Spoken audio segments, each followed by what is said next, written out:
Hola, mi nombre es Emerson Raúl Luca González, soy miembro de la Asociación Estudiantil GeoPUC y como miembro del área de asuntos académicos le vengo a impartir la práctica número 4 del curso de Ingeniería de Cimentaciones.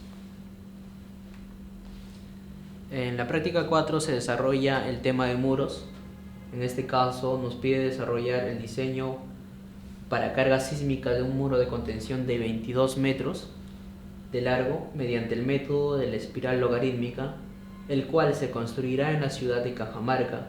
El periodo de retorno es de 50 años. Los datos geométricos se mencionan en la siguiente imagen. Para el relleno detrás del muro se empleará arena mal graduada, compactada al 95% de la densidad máxima obtenida mediante el ensayo Proctor modificado, el cual fue un peso en seco de 1.78 gramos por centímetro cúbico y la humedad de 7.12%. El estrato de apoyo de la zapata está formada por arena mal graduada, con un N60 de 23 y con una humedad de 8.24. Este suelo viene a ser la cimentación del muro. Para el sistema de drenaje solo se dispone de la arena SP, cuya granulometría se adjunta, y tubos de PVC de 6 pulgadas de diámetro. La nota común en todos los ejercicios es que el incremento simplemente se desarrolla en la punta, dejando el talón constante. En el problema se pide en la hoja de resumen de diseño colocar el empuje activo, pasivo y sísmico, indicar los puntos de aplicación acotados desde la base.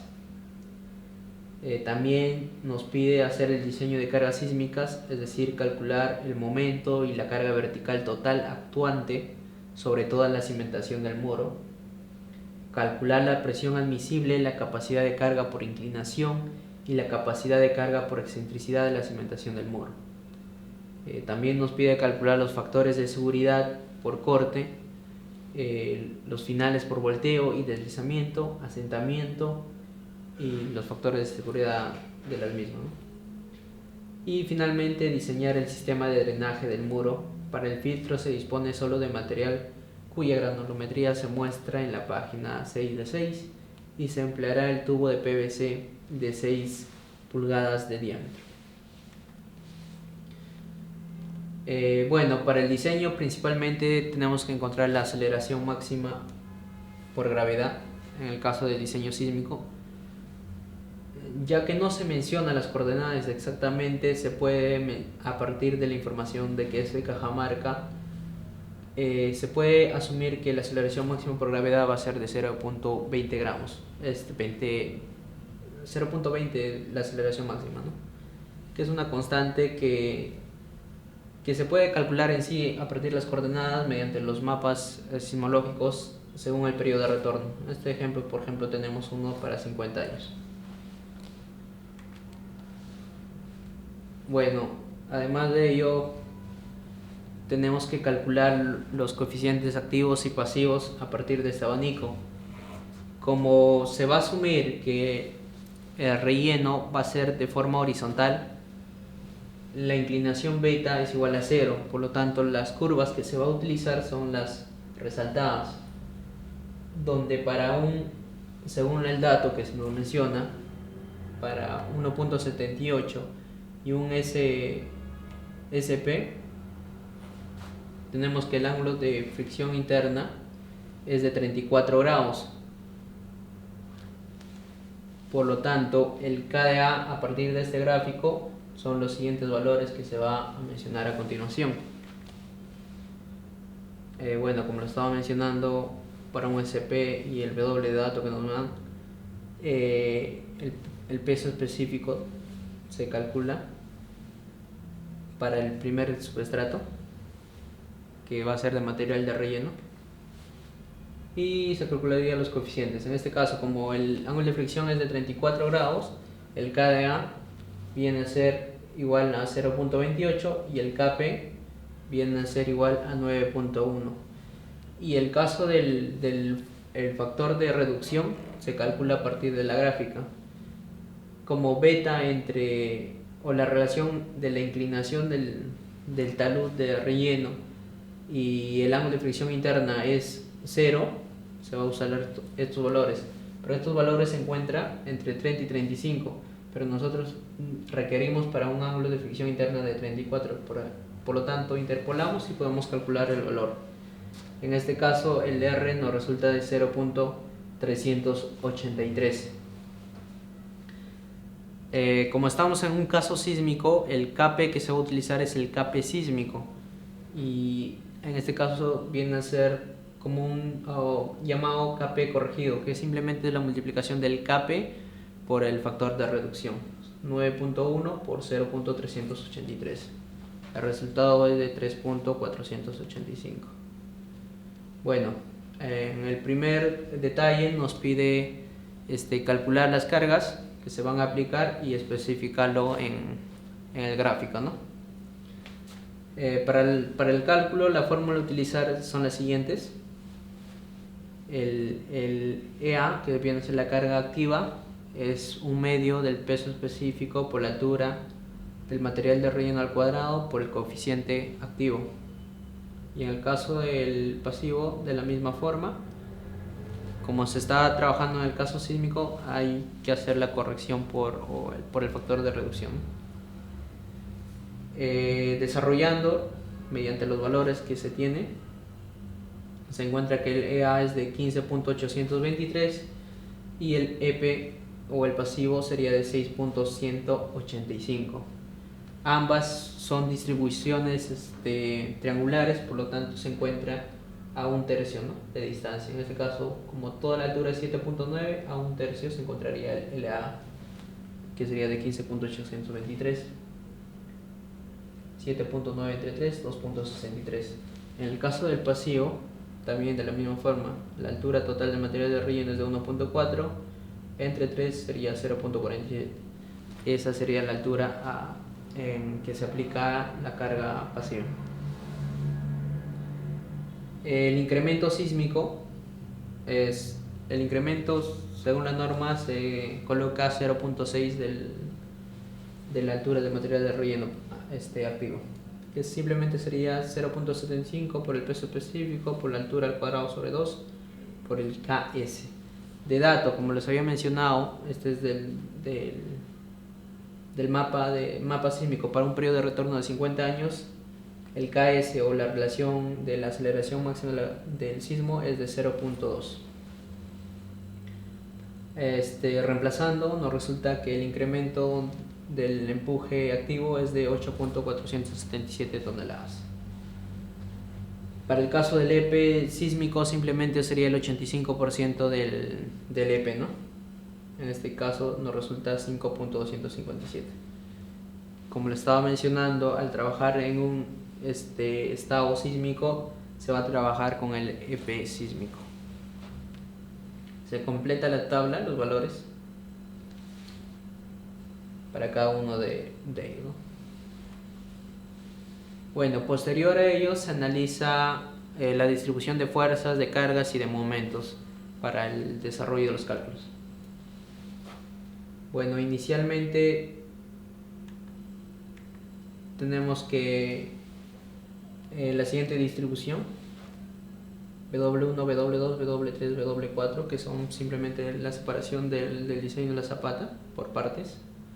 En el caso del W1 y el W2 serían de material de concreto, y para los casos siguientes sería del material de relleno, que según habíamos calculado al inicio, el peso específico en el material de relleno es de 1.811. Por lo tanto usamos esta expresión para estos dos casos, y para el primero del concreto, que sería simplemente de 2.4, ¿no? Y esta se multiplicaría por como vamos a analizar a una profundidad de 1 metro, no en este caso es de 22 metros el muro, solo vamos a analizar por metro de profundidad. Multiplicaríamos el área por 1 metro, ¿no? Y el área de cada uno sería 0.3 por la altura, en este caso, que sería 6.5 más 0.6, 7.1. Y de la misma forma se expresa a cada uno de los valores. B viene a ser el ancho de toda la base, y este es un XB, que sería un porcentaje de B. En este caso, según nos menciona, X viene a ser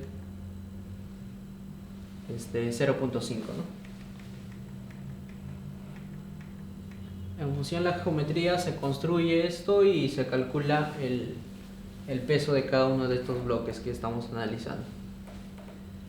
Se expresa esas como fuerzas, en este caso de W1, W2, W3 y W4, simplemente copiamos los mismos valores. El EA y el incremento del EA ya lo habíamos calculado al inicio con las fórmulas. El EP sísmico también. Y el de fricción simplemente sería el peso total de todos estos bloques multiplicado por el factor de fricción en la base. En este caso nos dan de dato y el valor es de 0.55. Con dichas expresiones ya se tendría completado la distribución de fuerzas o cargas en todo el muro. Bueno, también a partir de ello se calcula las distancias. Las distancias simplemente vienen a ser la distancia a la que se aplica en función a este punto, donde se va a analizar el volteo del muro. Como ejemplo, para el caso del W2 del muro sería B medios, ¿no? O 0.5 de B, para el caso de W2. Y calcularíamos los momentos respecto a ese punto, que sería simplemente la fuerza por la distancia, para cada uno de los valores que se están aplicando en el muro. Y el resultado son las siguientes, ¿no? Para el caso de la fricción es 0, porque simplemente esa fuerza pasa por el mismo punto. Bueno, con ello se calcula el factor de seguridad por volteo y por desplazamiento. Para el caso del factor de desplazamiento, esta es igual a la relación entre el factor resistente entre el factor actuante. En el caso sísmico se asume que el factor de desplazamiento es igual a 1.25. Entonces, el factor resistente simplemente viene a ser la suma de todas las fuerzas que evitan que se va a desplazar. En este caso se incluiría al peso y a la fuerza pasiva. Y en el caso de las fuerzas actuantes viene a ser todas las fuerzas que generarían el desplazamiento, es decir, la suma de todas las fuerzas actuantes, 8.48 por ejemplo, y el 15.82 en este caso. Con ello, como tenemos todo en función del B, tendríamos un B desarrollado por desplazamiento, que nos resulta igual a 4.99, equivalente a 5 metros. En el caso de volteo también es igual al mismo valor, 1.25, pero acá se hace una relación de momentos resistentes entre momentos actuantes. En este caso serían momentos horarios entre momentos antihorarios. Se hace la suma en ambos momentos y se despeja B. En este caso nos resulta que B es de 4.05, que lo aproximamos a 4.1. De ambos diseños se escoge el mayor para poder desarrollar la verificación por asentamiento y por corte. Es decir, que tenemos un ancho del muro, en la zapata del muro, de 5 metros, esta distancia. Bueno, con esto se procede a verificar si el ancho B cumple con lo propuesto. Bueno, primeramente calculamos la carga aplicada. La carga aplicada lo calculamos mediante esta expresión. Cabe resaltar que 0.00375 resulta de la división de 0.06 entre 1.6, es decir, el factor CSB o CEB, que usualmente de dato lo dan como 1.6, y si es que no se menciona es de 1.6, pero hay casos en el que se menciona que puede cambiar ese valor. Trabajarían con esta expresión. Si no es el caso, generalmente se trabaja con 0.06 y se expresa el asentamiento total entre el CSB. Se procede a calcular los valores para esta expresión, ¿no? El N60 lo tenemos de dato, el B efectivo lo calculamos como el B menos 2 veces la excentricidad efectiva, por lo tanto necesitamos calcular primero la excentricidad efectiva. La excentricidad efectiva se calcula como la mitad del ancho de B menos la excentricidad, que sería la división entre la sumatoria de momentos entre la sumatoria de cargas verticales, y nos da una excentricidad efectiva de 1.09 metros. Con ello calculamos el B efectivo con la expresión que les había mencionado, que sería B menos 2 veces la excentricidad. Se calcula la relación y con esta relación se calcula el factor de forma. Cabe recalcar en este caso que el L entre B se está tomando para un valor de 22 metros, ¿no? L vale 22 metros. Con dicha expresión se calcula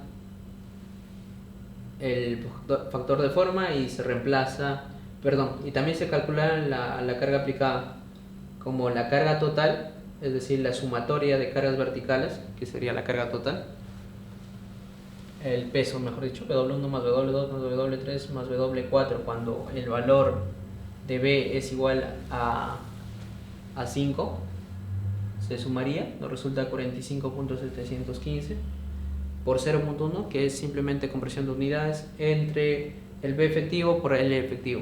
El B efectivo resulta 2.82 y el L efectivo, en este caso, como estamos diseñando para una longitud de 1 metro, se está tomando como valor referencial 1 y no los 22 metros que realmente debería ser. Y nos resulta que la carga aplicada es de 1.62. En la expresión anteriormente mencionada tenemos la carga aplicada, tenemos el N60, tenemos el B efectivo, tenemos el factor de forma y tenemos el factor de nivel freático. Como no se menciona fluctuaciones algunas, el factor de nivel freático es 1. Por lo tanto, tendríamos como variable simplemente el asentamiento total.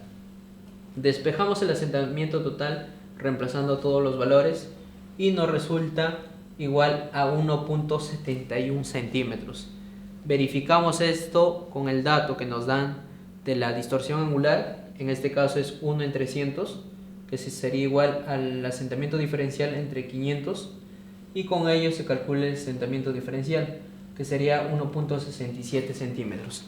En el caso de diseño de zapatas, el asentamiento diferencial viene a ser igual al 75% del asentamiento total, pero en el caso de muros se va a asumir que el asentamiento diferencial va a ser igual al asentamiento total que habíamos calculado anteriormente. Bueno, entonces, como el asentamiento, digamos, máximo que se puede describir en el diseño del muro es de 1.67 y el resultado que nos dieron es 1.71. Este valor, verificando con el asentamiento diferencial total, nos resulta igual a 2.22 centímetros.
Bueno, teniendo el valor del asentamiento total igual a 1.71 y calculando mediante la distorsión angular 1 a 300 que nos dan de dato el asentamiento diferencial, que resulta igual a 1.67, podemos calcular el asentamiento total mediante esa expresión como el 75% del asentamiento total. Por lo tanto, el asentamiento total entre 0.75, el asentamiento diferencial entre 0.75 nos daría el valor del asentamiento total. En este caso resultaría igual a 2.22 centímetros. Si comparamos el asentamiento total máximo y el asentamiento total detallado calculado al inicio, resulta ser inferior, por lo tanto se estaría cumpliendo con el diseño.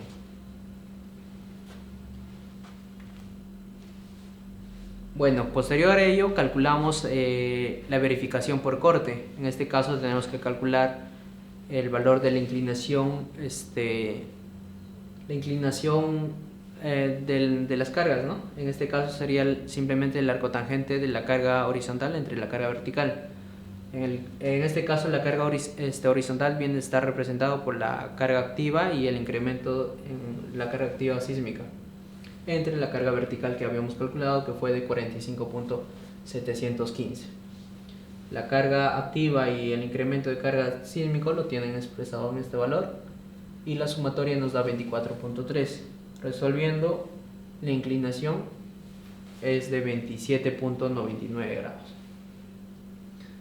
Con ello también calculamos la relación entre el asentamiento diferencial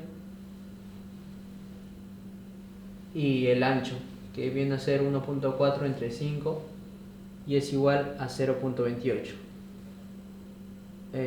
También calculamos en función a la zona de influencia, que viene a ser 2.82, o el B efectivo a 0.75, ¿no? Que sería 2.18. Con ello, para un N60 igual a 30 y un N60 igual a 5 golpes, se calcularían las constantes NQ y N gamma. En el caso del N60 a 30 se asume que el ángulo de fricción interna es 34, pero para el caso del N60 igual a 5, el ángulo de fricción que se va a utilizar para el cálculo de NQ y N gamma es mediante la siguiente expresión: el arco tangente de 2/3 de la tangente de 34, que nos resulta 24.212. Con dichos valores y expresándolo en estas fórmulas que se mencionan aquí, nos resulta 29.44, 31.15, 9.82 y 5.92. Mediante esta tabla interpolamos esos valores para el n que nosotros estamos buscando. En nuestro caso se nos menciona que el número de golpes es igual a 23, y interpolando nos resultan los valores de 23.95 y n gamma de 24.07. También completamos la siguiente tabla mediante la carga vertical, los momentos, la excentricidad, el ángulo de inclinación, la relación entre D, F y la profundidad de la cimentación entre el ancho del muro, que nos resultó 0.28, la excentricidad 1.019 y la zona de influencia de 2.18. La carga vertical total es de 10.05.73 y la sumatoria de momentos totales es igual a 27.218 toneladas por metro. En este caso esto viene a ser en función a la longitud total de los 22 metros, ¿no? O sea, es decir, por ejemplo, para la carga vertical, que fue de 45.715, eso es para una profundidad de 1 metro. Esto multiplicado por los 22 metros nos resultaría 1025.73. Bueno, para el caso del suelo, donde se va a cimentar, simplemente teníamos datos de la humedad. A partir de ello, y el tipo de suelo que era el SCP, se procede a calcular mediante el diagrama de Nafaq, que es el proceso iterativo más común que se desarrolló en el diseño de zapatas, ¿no? Para las prácticas 1 y 2. y el examen parcial. En este caso comienzas con el tipo de suelo, que sería SP, a una densidad relativa de 50%, procedes a trazar, calculas el peso específico en seco, en este caso 1.675, con ello calculas el peso específico como la multiplicación del peso en seco por 1 más la humedad, y con este valor calcularíamos el esfuerzo efectivo en la profundidad dF más ZI medio, ¿no? O sea, la mitad de la zona de influencia, y se calcularía mediante las fórmulas que se expresan de la densidad relativa, y nos resulta igual a 80.5. Con ello, con el 80.5 se traza nuevamente una recta y se calcula el peso específico en seco, y como es un proceso iterativo se vuelve a retornar el mismo proceso hasta que los dos pesos específicos siguientes en el proceso iterativo, los dos pesos específicos en seco finales, tienden a ser iguales o difieran en 0.01 gramos por centímetro cúbico, ¿no? En este caso, como 1.78 y 1.79 son próximos, estaríamos tomando los valores finales.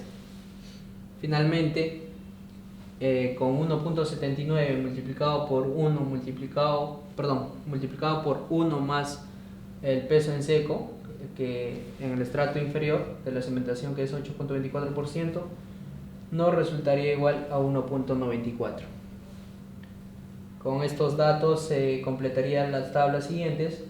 Este es en el estrato de material de relleno, que ya lo habíamos calculado al inicio, y este es en el caso del material de la cimentación de la zapata del muro. 1.94 de peso específico, densidad relativa 79.6 que resultó, y el ángulo de fricción interna para 79.6 viene a ser 34 grados también, ¿no? La misma.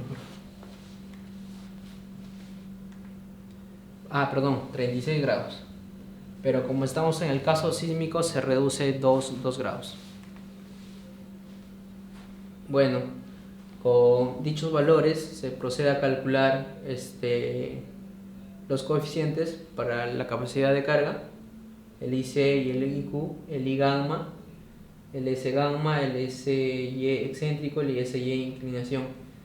Cabe recalcar, para el caso de inclinación y para el caso de excentricidad simplemente difieren, que en el caso de inclinación se va a tomar como el B el valor exacto del B que resultó, de 5 metros en este caso, y en excéntrico se va a tomar el B efectivo, ¿no?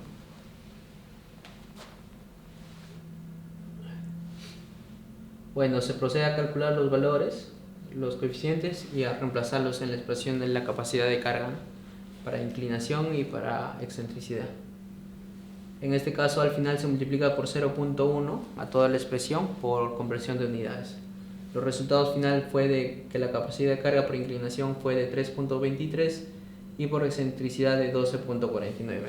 Estos valores divididos entre la carga aplicada, que lo habíamos calculado al inicio, viene a dictaminarnos el factor de seguridad por ambos casos, ¿no?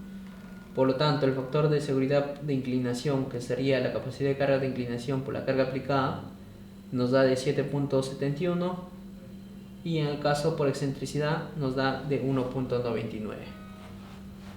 Como estos valores son mayores que 1.25, estaría cumpliendo con la normativa y verificando el correcto procedimiento, y el valor de diseño sí cumpliría con todos los establecidos, ¿no? Completaríamos la tabla de los valores que habíamos determinado y los factores de seguridad. En el caso del factor de seguridad se toma el de mayor valor, ¿no? En este caso, que sería el factor de seguridad de inclinación, que fue de 7.71. Con dicho valor se retoma a calcular los factores de seguridad por volteo y por deslizamiento. Como ya sabemos, en el caso de deslizamiento simplemente hacemos las fuerzas actuantes entre las fuerzas que retienen el desplazamiento, y en el caso del factor de seguridad por volteo, simplemente la sumatoria de momentos entre los momentos de volteo. Los resultados finales fueron que el ancho de diseño fue de 5 metros, el B máximo usual, que es la multiplicación de 0.7 por la altura total, en este caso fue de 7.9, esa profundidad, que es 5.53.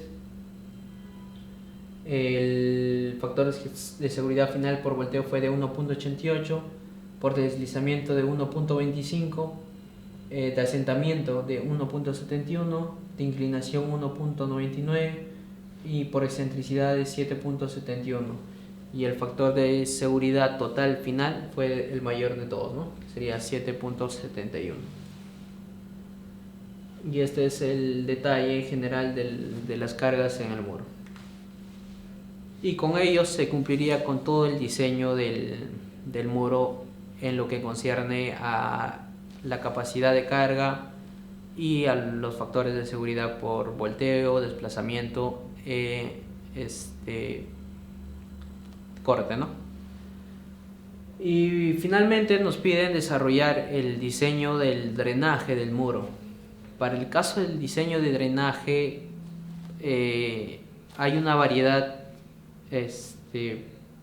digamos infinita de cómo diseñar el drenaje, pero lo más común es trabajar mediante esta siguiente tabla, que también se nos menciona en el problema, que hace simplemente una relación entre el porcentaje que pasa el análisis granulométrico que se tiene según los hitos, ¿no? En este caso, para el tubo de PVC debe cumplir la siguiente expresión, que la relación entre el 85% de finos que sobrepasa entre el diámetro de perforación del filtro que se va a desarrollar en la tubería debe ser mayor que 1. Para el 85% del porcentaje que pasa, tenemos acá el valor del diámetro que se requiere, ¿no? En este caso resultó de 4 milímetros y está entre 3 milímetros y 4 milímetros. Bueno, el diámetro mínimo usado es de 3/8 de pulgada, que es igual a 9.525. Por lo tanto, 3 entre dicho valor, que es 9.525, aquí hay un error, no cumpliría para el diseño en el caso de tuberías de PVC, pero en el problema sí se especifica que se debe diseñar con eso. En sí, al parecer hay un error en el problema, porque según el cumplimiento a partir de la expresión que se menciona para el caso de tuberías de PVC, no se estaría cumpliendo con el diseño. Por lo tanto, es recomendable trabajar con tuberías galvanizadas. En el problema se puede especificar dicho detalle, ¿no? Según la norma para una tubería de PVC, el diámetro mínimo es de 3/8 de pulgada, que sería de 9.525. Pero según el diseño es superior a esta, ¿no? Por lo tanto es recomendable trabajar con tuberías galvanizadas. Para tubo de fierro galvanizado se tiene la siguiente expresión de la gráfica: D85F es igual a 4 milímetros, el ancho de ranura despejando de esta expresión vendría a ser de 3.33 milímetros. Para el fierro galvanizado el diámetro mínimo depende del cliente siempre y cuando cumpla con las normas establecidas, ¿no? En este caso vamos a tener una tubería, en este caso estamos trabajando con fierro galvanizado de 6 pulgadas, y los filtros que se va a colocar van a ser del ancho de ranura, en este caso de 3.33 milímetros. El esparcimiento por norma es de 10 centímetros, ¿no?, en cada tubería. Obtenido de las tablas vistas en clases según las normas de diseño de cimentaciones. Bueno, acá tenemos un esquema del diseño de cimentación que se está desarrollando. Se van a colocar filtros a los finales o a los laterales de la propia cimentación del muro. Las tuberías son de 6 pulgadas, va a tener un recubrimiento de concreto, y adicionalmente se puede especificar en detalle que los muros, en los casos para evitar infiltraciones, se puede colocar sistemas de drenajes de arena como columnas de grava, o simplemente poner una capa asfáltica en el muro. Ya eso sería un poco más de detalle de cómo presentar el gráfico final de tu sistema de drenaje.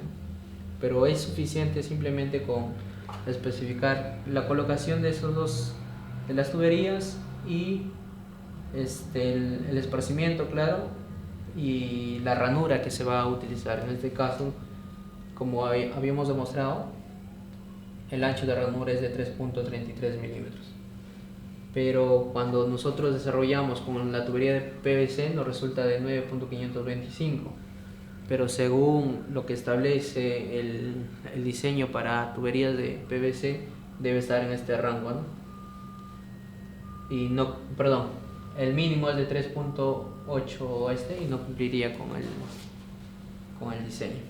Bueno, eso es todo para el problema de la pregunta 4 del curso de Ingeniería de Cimentaciones. Gracias.